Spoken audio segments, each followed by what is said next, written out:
Hello everyone, welcome back to my channel. I am Neha, a CA final student. Today in this video, I am going to discuss the time limit for reporting e-invoice on the IRP portal.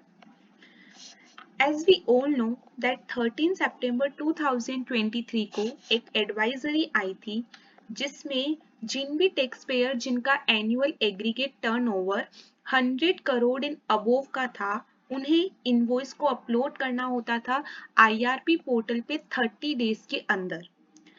But now this threshold limit has now been lowered to cover taxpayer with an annual aggregate turnover of 10 crore and above. But इस threshold limit को reduce करके इसे 10 करोड़ की कर दी गई है कि जिनका भी टर्नओवर 10 करोड़ या उससे ज्यादा का है उन्हें 30 डेज के अंदर इनवॉइस को आईआरपी पोर्टल पर अपलोड करना होगा एंड ये एप्लीकेबल होगा 1 अप्रैल 2025 से. So therefore from 1 April 2025 tax payer with an annual aggregate turnover of 10 crores and above would not be allowed to report e-invoice older than 30 days from the date of reporting on IRP portal.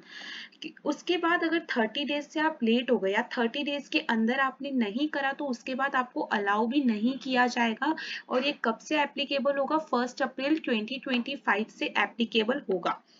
ये restriction उन सभी document पे apply होगी जैसे कि invoices हो गए, credit notes हो गए, डेबिट नोट हो गए for which an IRN is to be generated.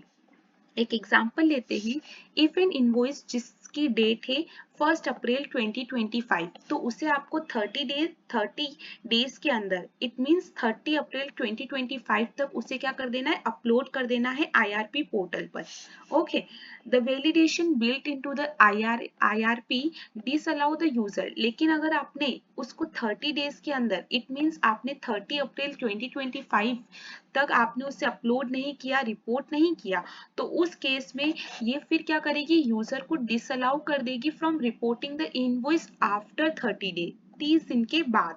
So hence it is essential for taxpayer to ensure that they report the e-invoice within the 30-day window provided by the new time limit.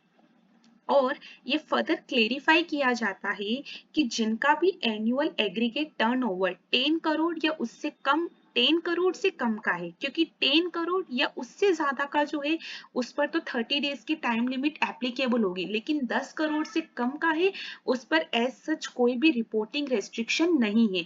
और ये जो 10 करोड़ से ज्यादा का और 10 करोड़ या उससे ज्यादा का जो टर्नओवर की जो ये लिमिट है ये एप्लीकेबल कब से होगा, ये 1 अप्रैल 2025 से होगा. So remember that. Thanks for watching.